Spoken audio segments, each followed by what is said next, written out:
충돌 레이어와 회전 한계를 설정한 후 다음 단계는 우리의 군중을 생성하는 것입니다. 우리는 이 노드에서, 이 기하학에서 바로 할 수 있지만 모든 것을 더 조직적으로 관리하기 위해 OBJ 컨텍스트로 나가서 군중 설정이라고 부를 새로운 기하학을 만들겠습니다. 이제 여기 안에 object.merge를 넣고 출구 자식 메일, 즉 내 에이전트의 노드 체인에서 마지막 노드를 가져옵니다.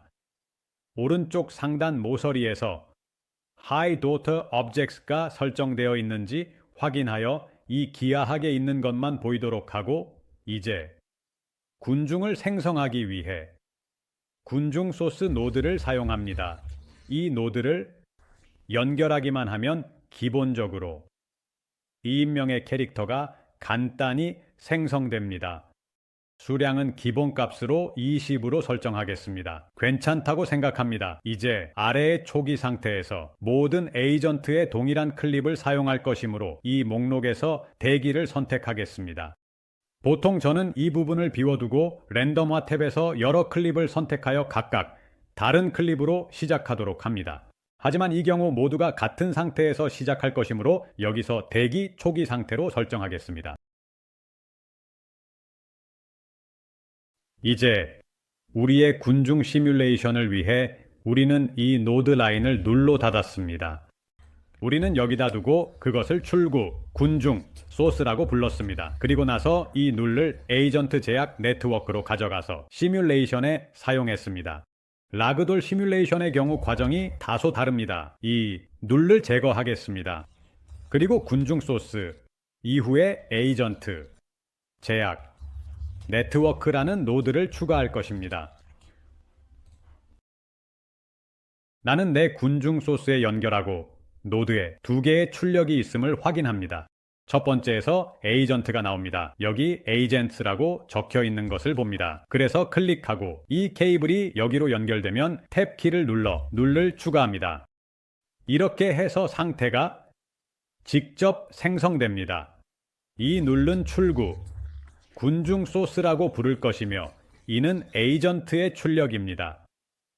두 번째 출력인 출구 제약에서 제약이 생성되며 이전과 동일한 방식으로 진행하겠지만 이 눌은 출구, 제약이라고 부를 것입니다. 이 노드가 무엇에 사용되는지에 대한 질문이 있습니다. 이 노드는 2가지 유형의 제약을 생성합니다. 한편 에이전트 구성 관절의 정보를 가져와서 각 관절에 설정한 회전 한계인 이 콘들을 확인하고 그 한계를 기반으로 콘 트위스트라는 제약을 적절하게 생성합니다. 필요한 경우 이 콘 트위스트 제약은 우리의 에이전트 관절이 회전 한계 내에 있도록 유지하는 역할을 하며 즉 관절이 필요 이상으로 회전하는 것을 방지합니다. 이 제약의 이름인 콘 트위스트는 이미 단서를 제공합니다. 콘은 우리가 위쪽과 출구 축으로 형성한 원뿔을 의미하고 트위스트는 비틀림을 의미합니다. 콘 트위스트. 한편 에이전트 제약 네트워크 노드는 우리에게 라는 제약을 생성합니다. 이 핀 제약은 충돌 형태가 할당되지 않은 조각들을 서로 붙어있게 유지하는 역할을 합니다. 우리가 발에 대해 했던 것을 기억하시나요? 파란 점을 남겨두었죠. 이 파란 점은 발끝에 위치하며 비활성 상태로 두었습니다. 우리는 발 전체를 덮기 위해 위쪽의 점을 사용했습니다. 충돌 형태가 없는 그 부분이 나머지 발과 따라서 나머지 몸과 붙어 있도록 하기 위해서입니다. 마찬가지로 충돌 형태가 없는 손가락도 모든 조각이 몸의 나머지 부분에 붙어 있도록 하기 위해 이러한 핀 제약이 필요합니다. 이러한 핀 제약이 우리 에이전트의 전체 몸에 적용되도록 하려면 에이전트 제약 네트워크 노드에서 핀, 루트, 콜리전, 쉐입스, 체크박스를 활성화해야 합니다. 좋습니다. 우리는 OBJ 컨텍스트를 벗어나 이제 시뮬레이션을 시작할 것입니다. DOP 네트워크를 생성하겠습니다. 나는 그것을 크라우드 솔버라고 부르고 더블 클릭하여 들어갑니다. 여기서 우리가 필요했던 것은 내 시뮬레이션의 계산을 수행할 크라우드 솔버였습니다. 나는 솔버를 출력에 연결합니다. 우리는 또한 크라우드 소버가 필요했습니다. 이 크라우드 소버를 사용하여 다른 노드의 크라우드 소스에서 생성한 그 군중을 가져옵니다. 이 크라우드 소스를 두 번째 입력에 연결하고 여기 SOP 매개 변수에서 크라우드 소스의 출력을 가져옵니다. 주의 제약이 아니라 크라우드 소스입니다. 첫 번째 입력에 연결할 크라우드 오브젝트도 필요하며 이 노드는 시뮬레이션에서 제 에이전트를 나타냅니다. 여기에서 매우 혼란스러운 것이 나타나는 것을 볼 수 있습니다. 제 아이들의 머리가 알라딘 모자를 쓰고 나타납니다. 그리고 내 에이전트가 애니메이션을 가져오기 때문에 크라우드 소스에서 할당한 그 대기 애니메이션과 동일한 이름으로 호출해야 하는 크라우드 스테이를 추가해야 합니다. 이제 에이전트 클립으로 가서 이름을 복사하고 여기에 붙여넣는 과정을 반복하지 않기 위해 여기에서 이것을 세 번째 입력에 연결하면 군중 상태가 들어가는 곳입니다. 이제 화살표를 클릭하면 해당 에이전트의 클립이 펼쳐지며 여기에서 선택할 수 있습니다. 이제 클립 이름이 여기 있으니 복사해서 클립 이름에 붙여넣고 이것을 원래대로 OS로 되돌립니다. 군중 상태에서 로코모티브로 설정하는 것만 남았습니다. 이렇게 하면 이동 채널을 사용할 수 있습니다. 비록 이 아이돌 애니메이션은 실제로 이동이 없지만 인플레이 상태로 두면 재생할 때 아이들이 앞으로 이동하는 것을 볼 수 있습니다. 왜냐하면 인플레이 애니메이션은 이곳의 게이트 속도와 같은 속도를 가지고 있어 공간에서 이동하게 됩니다. 나중에 더 자세히 살펴보겠지만 문제를 해결하기 위해 로코모티브로 설정하면 제자리에 고정됩니다. 좋습니다. 이것이 크라우 시뮬레이션을 만들기 위해 우리가 했던 작업입니다. 지금까지는 이전 비디오에서 본 것과 다를 바가 없었습니다. 하지만 레그돌을 사용할 경우 DOPNet에서 몇 가지 조정을 해야 합니다. 계속하기 전에 후디니에서 레그돌이 어떻게 작동하는지 설명하기 위해 잠시 멈추겠습니다. 앞서 본 비디오에서 알 수 있듯이 크라우 시뮬레이션은 실제로 입자 시뮬레이션입니다. 크라우, 계산을 수행하고 애니메이션을 재생하며 우리의 에이전트가 한 방향으로 또 다른 방향으로 움직이게 하는 역할을 합니다. 하지만 우리의 에이전트를 레그돌로 변환하면 그 순간부터 더 이상 입자처럼 행동하지 않고 고체 물체처럼 행동합니다. 우리는 강체 물체의 계산을 수행할 다른 솔버가 정말로 필요합니다. 분리 솔버라는 다른 솔버가 필요합니다. 지금은 잠시 옆에 두고 있는 분리 솔버는 충돌을 계산하기 위해 우리의 에이전트의 단순화된 버전을 사용합니다. 구체적으로 사용할 것은 우리가 처음에 생성한 충돌 레이어, 즉 그 캡슐 세트입니다. 이제 모든 것이 의미를 갖기 시작합니다. 이 솔버를 어디에 연결할까요? 문제는 이제 시뮬레이션에 두 개의 솔버가 있다는 것입니다. 한쪽에는 크라우드 솔버가 있고 다른 쪽에는 분릿이 있습니다. 여러 개의 솔버를 사용할 때는 멀티 솔버 노드를 사용합니다. 전체 이름은 멀티플 솔버이며 제가 사용하고 싶은 모든 솔버를 이 멀티 솔버의 보라색 영역에 연결할 것입니다.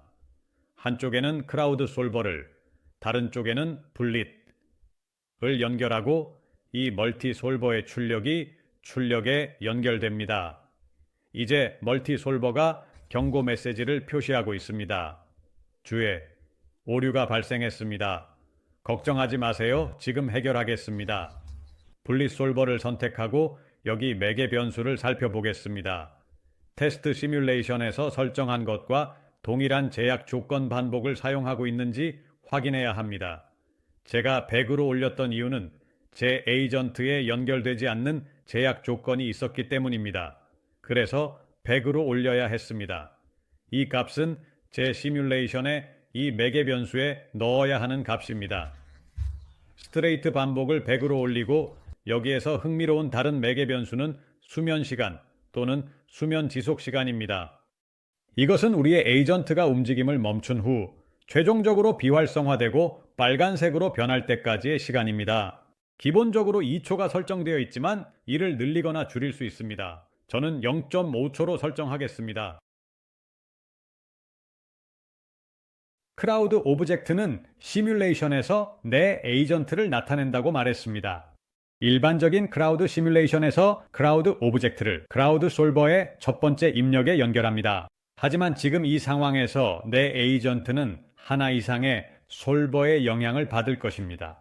그리고 이 두 솔버가 멀티 솔버에 연결되어 있기 때문에 나는 멀티 솔버의 이 입력에 내 크라우드 오브젝트를 연결할 것입니다. Y를 누른 채로 연결을 끊고 이쪽으로 가져와서 여기 연결합니다. 이제 제 아이들이 돌아왔습니다. 다음으로 필요한 것은 제약입니다. 에이전트 제약 네트워크 노드로 생성한 제약을 내 시뮬레이션인 DOPNet으로 가져오기 위해 제약 네트워크 노드를 사용할 것입니다. 그리고 크라우드 오브젝트의 출력에 여기 연결할 것입니다. 우리는 그것이 첫 번째 입력인 그리드에 연결되어 있는지 확인합니다. 이제 다시 모든 곳에서 오류가 발생합니다. 이 제약 네트워크 노드의 매개 변수에서 소프트 경로를 선택하고 다른 노드에서 생성한 아웃 제약을 선택할 것입니다. 그리고 관계 탭에서 이 옵션인 객체에 내부적으로 제약 연결을 활성화할 것입니다. 이 노드를 사용하여 후디니에게 어떤 신체 부위가 제약으로 연결되어야 하는지를 알려줍니다. 어떤 부분이 어떤 부분과 연결되는지에 대한 정보는 아웃 제약에 저장되어 있습니다. 그는 아웃 제약이 트위스트와 핀이라고 불리는 제약을 사용해야 한다는 것을 알고 있지만 그것이 없습니다. 그는 부품은 가지고 있지만 접착제가 없습니다. 그리고 여기 두 번째 입력에서 볼 수 있습니다. 빨간 화살표가 나오고 그래, 나는 제약이 필요해 라고 말합니다. 트위스트와 함께 추가하기 위해 나는 트위스트 제약 관계라는 노드를 만들 것입니다. 나는 매개 변수 창의 가장 아래로 가서 데이터 이름, 데이터 네임 곳에 우리가 트위스트와 함께 사용한다고 말한 그 제약의 이름을 입력할 것이다. 이 덕분에 제약 네트워크는 이러한 제약이 사용해야 할 것임을 인식하게 됩니다. 이제 핀 제약을 추가하기 위해 하드 제약 관계 노드를 사용할 것입니다. 저는 맨 아래로 가서 여기서 기본값으로 제공되는 컨렐 하드 대신 핀을 설정할 것입니다. 왜냐하면 그게 후디니가 락돌레 제약에 붙이는 이름이기 때문입니다. 자, 여기 트위스트가 있고 여기 핀이 있습니다. 두 개를 결합하기 위해 머지를 할 것입니다. 하나는 여기, 다른 하나는 여기, 그리고 이제 머지의 출력을 두 번째 입력에 연결합니다. 붐! 우리 에이전트는 파란색과 흰색의 선 덩어리가 될 것입니다. 그것이 바로 제약입니다. 제약 네트워크의 매개 변수에서 가이드 옵션스 탭으로 이동하여 Show Guide Geometry를 비활성화하여 모든 선을 숨깁니다. 이제 트위스트를 선택합니다. 그리고 변경을 해야 하므로 매개 변수 창을 더 크게 만들겠습니다. 여기 있는 Softness부터 Position ERP까지의 이 매개 변수들은 우리가 여기에서 설정한 에이전트 제약 네트워크에서 사용했던 것과 동일합니다. 부드러움, 제약 힘 혼합, 바이어스 개수, 여기에 매개 변수는 DOPNet의 트위스트가 있는 제약과 동일합니다. 여기 DOPNet의 매개 변수들이 있습니다. 이들은 크라우드 오브젝트에 있는 원래 값에 곱셈기로 작용합니다. 따라서 제가 기본값으로 두면 최종 결과가 정말로 제가 예상한 것과 다를 수 있습니다. 왜냐하면 이 값을 다른 노드에서 오는 값들과 곱하면 다른 값을 얻게 되기 때문입니다. 그것을 피하기 위해 제가 할 것은 값들을 이 세 개도 포함해서 다른 노드에 없더라도 넣는 것입니다. 저는 그것들을 이를 위치 ERP로 설정합니다. 이렇게 하면 원래 노드의 다른 값들과 곱해질 때 같은 값을 유지할 수 있습니다. 왜냐하면 어떤 숫자든 1과 곱하면 그 숫자와 같기 때문에 이상한 변화가 없을 것입니다.